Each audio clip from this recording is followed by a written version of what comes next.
Hi hello, ನಾನು ನಿಮ್ಮ ವಿಜಯ್ ಕುಮಾರ್. ನಮಸ್ತೆ ಸ್ನೇಹಿತರೆ. ಶ್ರೀಮಂತಿಕೆ ಅಂದರೆ ಎಲ್ರಿಗೂ ಇಷ್ಟ. ಎಲ್ಲರೂ ನಮ್ಮ ಜೀವನ ಚೆನ್ನಾಗಿರಬೇಕು, ಖುಷಿಯಿಂದ ಇರಬೇಕು, ಬಯಸಿದ್ದೆಲ್ಲ ಪಡ್ಕೋಬೇಕು, ಶ್ರೀಮಂತರಾಗಿ ಶ್ರೀಮಂತಿಕೆ ಹಾಗೂ ನೆಮ್ಮದಿಯ ಜೀವನವನ್ನು ಅನುಭವಿಸಬೇಕು ಎಂದು ಆಸೆ ಇರುತ್ತದೆ. ಶ್ರೀಮಂತಿಕೆ ಹಾಗೂ ನೆಮ್ಮದಿ ಪಡೆದುಕೊಳ್ಳಲು ಬರೀ ಕಷ್ಟಪಟ್ಟು ದುಡಿದರೆ ಸಾಲದು. ನಾವು ಆಯ್ಕೆ ಮಾಡುವ ವಿಧಾನ ಬಹುಮುಖ್ಯ. ಜೊತೆಗೆ ಸತತ ಪ್ರಯತ್ನ, ಅದೃಷ್ಟ, ದೇವರ ಕೃಪೆ ಹಾಗೂ ಮನೆಯ ವಾಸ್ತು ಕೂಡ ಬಹುಮುಖ್ಯ. ಸ್ನೇಹಿತರೆ, ಸ್ಕಿಪ್ ಮಾಡದೆ ಈ ಮಾಹಿತಿಗಳನ್ನು ತಿಳಿದುಕೊಳ್ಳಿ. ಖಂಡಿತ ಅದೃಷ್ಟ ಕುಲಾಯಿಸುತ್ತದೆ. ಇದಕ್ಕೂ ಮೊದಲು ಈ ನನ್ನ ಹೊಸ ಚಾನಲ್ನ ಸಬ್ಸ್ಕ್ರೈಬ್ ಮಾಡಿ, ಲೈಕ್ ಮಾಡಿ, ಶೇರ್ ಮಾಡಿ. ಶ್ರೀಮಂತರ ಮನೆಯ ವಾಸ್ತು ಹೇಗಿರುತ್ತದೆ ಎಂಬುದರ ಕುರಿತು ಕೆಲವು ಮುಖ್ಯ ವಾಸ್ತು ಅಂಶಗಳನ್ನು ತಿಳಿದುಕೊಳ್ಳೋಣ. ಮೊದಲನೇದಾಗಿ ಮುಖ್ಯ ದ್ವಾರ. ನಿಮ್ಮ ಮನೆಯ ಮುಖ್ಯ ದ್ವಾರವು ಉತ್ತರ ಅಥವಾ ಪೂರ್ವ ದಿಕ್ಕಿನಲ್ಲಿರಬೇಕು. ಇದು ಧನಾತ್ಮಕ ಶಕ್ತಿಯನ್ನು ಆಕರ್ಷಿಸುತ್ತದೆ ಮತ್ತು ಸಮೃದ್ಧಿಯನ್ನು ತರುತ್ತದೆ. ಹಣ ಮತ್ತು ಸಂಪತ್ತಿನ ಸ್ಥಳ. ಮನೆಯ ಉತ್ತರ ದಿಕ್ಕನ್ನು ಹಣ ಮತ್ತು ಸಂಪತ್ತಿನ ಸ್ಥಳವೆಂದು ಪರಿಗಣಿಸಲಾಗುತ್ತದೆ.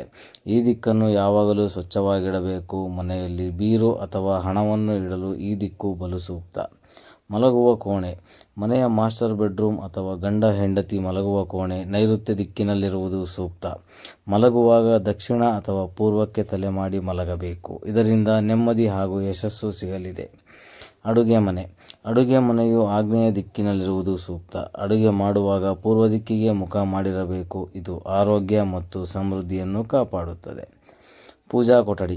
ದೇವರ ಮನೆ ಅಥವಾ ಪೂಜಾ ಕೊಠಡಿಯನ್ನು ಈಶಾನ್ಯ ದಿಕ್ಕಿನಲ್ಲಿರಿಸುವುದು ಅತ್ಯಂತ ಮಂಗಳಕರ. ಇದು ಮನಸ್ಸಿಗೆ ಶಾಂತಿ, ನೆಮ್ಮದಿಯನ್ನು ತರಿಸುತ್ತದೆ ಹಾಗೂ ದೈವ ಶಕ್ತಿಯನ್ನು ಹೆಚ್ಚಿಸುತ್ತದೆ. ಬೋರ್ವೆಲ್ ಅಥವಾ ನೀರಿನ ಮೂಲ. ಮನೆಯ ಈಶಾನ್ಯ ದಿಕ್ಕಿನಲ್ಲಿ ಬೋರ್ವೆಲ್ ನೀರಿನ ಮೂಲ ಇರುವುದು ಶುಭಕರ. ನೈಋತ್ಯ ದಿಕ್ಕಿನಲ್ಲಿ ಇರಬಾರದು. ಮೆಟ್ಟಿಲುಗಳು. ಮೆಟ್ಟಿಲುಗಳನ್ನು ದಕ್ಷಿಣ ಅಥವಾ ನೈಋತ್ಯ ದಿಕ್ಕಿನಲ್ಲೇ ನಿರ್ಮಿಸಬೇಕು. ಎಂದಿಗೂ ಅವುಗಳನ್ನು ಮನೆಯ ಮಧ್ಯಭಾಗ ಅಥವಾ ಈಶಾನ್ಯ ದಿಕ್ಕಿನಲ್ಲಿ ಇರಿಸಬಾರದು. ಶೌಚಾಲಯವನ್ನು ಉತ್ತರ ಅಥವಾ ವಾಯುವ್ಯ ದಿಕ್ಕಿನಲ್ಲಿ ನಿರ್ಮಿಸಬಹುದು. ಅಡುಗೆ ಮನೆ ಬಳಿ ಮತ್ತು ಈಶಾನ್ಯ ದಿಕ್ಕಿನಲ್ಲಿ ಇರಿಸುವುದು ಅಶುಭಕರ. ಅತಿಥಿ ಕೊಠಡಿ. ಅತಿಥಿ ಕೊಠಡಿಯನ್ನು ವಾಯುವ್ಯ ದಿಕ್ಕಿನಲ್ಲಿ ನಿರ್ಮಿಸಬಹುದು. ಮನೆಯ ಆಕಾರ. ಅತ್ಯುತ್ತಮ ವಾಸ್ತು ಪ್ರಕಾರ ಮನೆಯು ಚೌಕಾಕಾರ ಅಥವಾ ಆಯತಾಕಾರವಾಗಿ ಇರಬೇಕು. ಇದು ಬಹುಮುಖ್ಯ ಅಂಶ.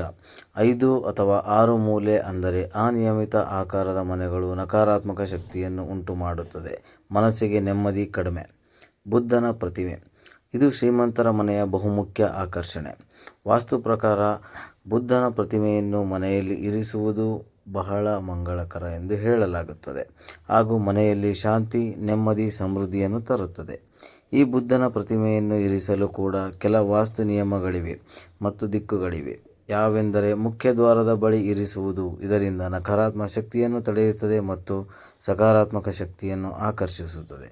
ಪ್ರತಿಮೆಯು ಒಳಮುಖವಾಗಿರಬೇಕು. ಲಿವಿಂಗ್ ರೂಮ್ನ ಪಶ್ಚಿಮ ದಿಕ್ಕಿನಲ್ಲಿ ಈ ಬುದ್ಧನ ಪ್ರತಿಮೆಯನ್ನು ಇರಿಸುವುದರಿಂದ ಮನೆಯಲ್ಲಿ ನೆಮ್ಮದಿ ಮತ್ತು ಶಾಂತಿ, ಸೌಹಾರ್ದತೆ ಹೆಚ್ಚುತ್ತದೆ. ಪೂಜಾ ಕೋಣೆಯಲ್ಲಿ ಸಹ ಬುದ್ಧನ ಪ್ರತಿಮೆಯನ್ನು ಇರಿಸುವುದು ಅತ್ಯಂತ ಶುಭಕರ.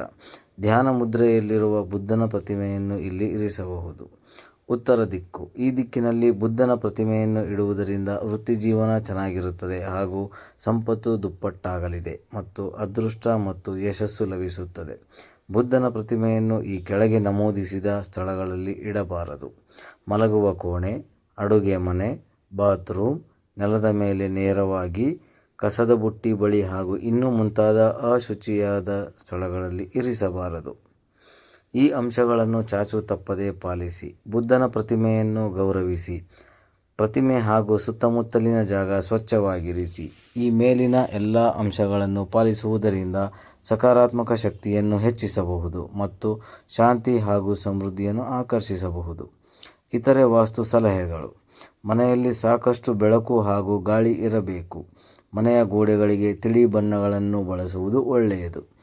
ಮನೆಯ ಪ್ರವೇಶ ದ್ವಾರವನ್ನು ಯಾವಾಗಲೂ ಸ್ವಚ್ಛವಾಗಿಡಿ ಮತ್ತು ತೋರಣದಿಂದ ಅಲಂಕರಿಸಿ.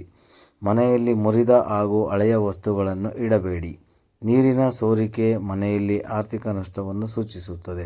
ಆದ್ದರಿಂದ ಸೋರಿಕೆಗಳನ್ನು ತಕ್ಷಣ ನಿಲ್ಲಿಸಿ. ಮನೆಯ ಸುತ್ತಲೂ ಹಸಿರು ಸಸ್ಯಗಳು ಅಥವಾ ಗಿಡಗಳನ್ನು ಬೆಳೆಸುವುದು ಒಳ್ಳೆಯದು. ಮಳೆಯ ನೀರು ಮನೆಯ ಈಶಾನ್ಯ ಮೂಲೆಯಿಂದ ಹರಿಯಬೇಕು ಹಾಗೂ ಉತ್ತರದಿಂದ ಹೊರಗೆ ಹೋಗಬೇಕು. ದೇವರ ಕೋಣೆ ಸದಾ ಸ್ವಚ್ಛವಾಗಿರಿಸಿ ಮತ್ತು ಪ್ರತಿದಿನ ಪೂಜಿಸಿ, ಅಲಂಕರಿಸಿ ಹಾಗೂ ಫೋಟೋಗಳ ನಡುವೆ ಅಂತರವಿರಲಿ. ಲಕ್ಷ್ಮೀದೇವಿಯ ಮೂರ್ತಿ ಕಮಲದ ಹೂವಿನ ಮೇಲೆ ಕೂರಿಸುವುದು ಲಾಭದಾಯಕ. ಒಡೆದ ಕನ್ನಡಿಯನ್ನು ಮನೆಯಲ್ಲಿ ಇಟ್ಟುಕೊಳ್ಳುವುದರಿಂದ ಸದಸ್ಯರ ನಡುವೆ ಭಿನ್ನಾಭಿಪ್ರಾಯ ಮೂಡುತ್ತದೆ. ಜಗಳ, ಮನಸ್ತಾಪಗಳಾಗುವ ಸಾಧ್ಯತೆ ಇರುತ್ತದೆ. ಬೆಡ್ರೂಮ್ ಗೋಡೆಯ ಜೊತೆ ದೇವರ ಮನೆ ಮತ್ತು ಅಡುಗೆ ಮನೆ ಗೋಡೆಯೊಂದಿಗೆ ಟಾಯ್ಲೆಟ್ ಹಂಚಿಕೊಂಡಿರಬಾರದು. ಇದರಿಂದ ಮನೆಯಲ್ಲಿ ನಕಾರಾತ್ಮಕ ಭಾವನೆಗಳು ಹೆಚ್ಚುತ್ತವೆ. ಬೆಡ್ರೂಮ್ ಮತ್ತು ಟಾಯ್ಲೆಟ್ ಒಂದೇ ಗೋಡೆಯನ್ನು ಹಂಚಿಕೊಂಡ್ರೆ ಮನೆ ಸದಸ್ಯರಿಗೆ ಕೆಟ್ಟ ಕನಸುಗಳು ಕಾಡುತ್ತದೆ. ಮನೆಯ ಬಾತ್ರೂಮನ್ನು ವಾಯುವ್ಯ ದಿಕ್ಕಿನಲ್ಲಿ ನಿರ್ಮಿಸುವುದು ಉತ್ತಮ. ಗಡಿಯಾರ ಯಾವಾಗಲೂ ಪೂರ್ವ ದಿಕ್ಕಿಗೆ ಮುಖ ಮಾಡಿರುವಂತೆ ತೂಗು ಹಾಕುವುದು ಶುಭ ಸೂಚಕ ಮತ್ತು ಗಡಿಯಾರ ಯಾವಾಗಲೂ ಚಾಲ್ತಿಯಲ್ಲಿರಬೇಕು. ಬಾಗಿಲುಗಳು ಮತ್ತು ಕಿಟಕಿಗಳು ಯಾವಾಗಲೂ ಸಮಸಂಖ್ಯೆಯಲ್ಲಿರಬೇಕು. 4 ದಿಕ್ಕಿನಲ್ಲೂ ರಸ್ತೆಗಳಿರುವ ನಿವೇಶನ ಅತ್ಯುತ್ತಮ ಆಯ್ಕೆ.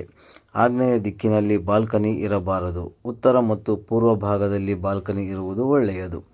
ದಕ್ಷಿಣ ದಿಕ್ಕಿಗೆ ಮುಖವಾಗಿ ಪಾತ್ರೆ ತೊಳೆಯಬೇಕು. ಮಲಗುವ ಕೋಣೆಯಲ್ಲಿ ಕನ್ನಡಿ ಇರಬಾರದು. ಯಾಕೆಂದರೆ ಬೆಳಗ್ಗೆ ನಿದ್ರೆಯಿಂದ ಎದ್ದ ನಂತರ ನಮ್ಮ ಮುಖವನ್ನು ನಾವೇ ನೋಡಿಕೊಳ್ಳಬಾರದು. ಹಾಗೇನಾದರೂ ಕನ್ನಡಿ ಇದ್ದರೆ ಅದನ್ನು ಬಟ್ಟೆಯಿಂದ ಮುಚ್ಚಿ. ಊಟ ಮಾಡುವಾಗ ಪೂರ್ವ ದಿಕ್ಕಿಗೆ ಕುಳಿತು ಊಟ ಮಾಡಬೇಕು.